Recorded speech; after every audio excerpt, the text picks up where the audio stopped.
विधान परिषद निवडणुकीच्या निकालानंतर राज आणि उद्धव यांच्यातील संघर्ष टोकाला गेलाय। मात्र भविष्यात या दोघांना एकत्र यावं लागेल असं ज्येष्ठ शिवसैनिकांना वाटतंय। त्यासाठी राज उद्धव एकीकरण चळवळ स्थापन करण्यात आली आहे।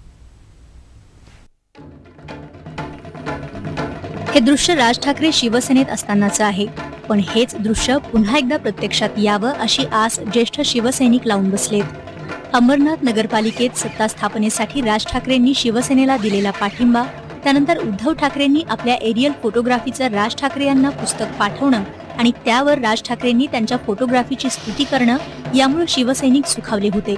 हे दोघे भाऊ पुन्हा एकत्र येतील अशी आशा निर्माण झाली। काही शिवसैनिकांनी एकीकरणासाठी एका चळवळीची स्थापनाही केली, पण नुकत्याच झालेल्या विधान परिषद निवडणुकीत शिवसेना उमेदवाराच्या पराभवामुळे या दोन भावांमधला संघर्ष इरेला पेटलाय। वैयक्तिक पातळीवर एकमेकांवर चिखलफेक सुरू झाली आहे, पण काही झालं तरी या दोघांना एकत्र यावंच लागेल, ती काळाची गरज असल्याचं शिवसैनिकांना वाटतंय।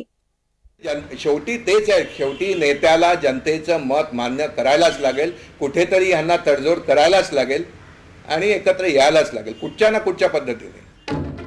विधान परिषद निवडणुकीत राज यांनी काँग्रेस राष्ट्रवादी काँग्रेसला पाठिंबा दिला, त्यामुळे शिवसेनेनं राज यांच्यावर टीका केली, पण राज यांचा निर्णय चूक नसल्याचं शिवसैनिकांना वाटतंय। राज ठाकरेंनी काल जी भूमिका घेतली तशी भूमिका शिवसेनेने अनेक वेळा घेतली आहे। कृष्णा देसाई मर्डर केसच्या वेळेला रामराव आदिकांना दिलेला पाठिंबा, रोजा देशपांडेला दिलेला पाठिंबा, मुरली देवराला दिलेला पाठिंबा, ही साहेबांनी शिवसैनिक कुठे कुठे कुठच्या केसेसमध्ये अडकलेले जे काही शिवसैनिक होते त्यांना वाचवण्याच्या दृष्टीने साहेबांनी ह्या तडजोडी अनेकदा केलेल्या आहे। राज उद्धव एकीकरण चळवळीचा पहिला मेळावा 20 तारखेला परळला होणार आहे। मुंबईत त्याचे जाहिरात फलक लावण्यात आलेत। या मेळाव्याच्या प्रतिसादाकडे सर्वांचं लक्ष लागलंय, कारण चळवळीचं भवितव्यही मेळाव्याच्या प्रतिसादावर अवलंबून आहे। आपली मुंबई, माहीम।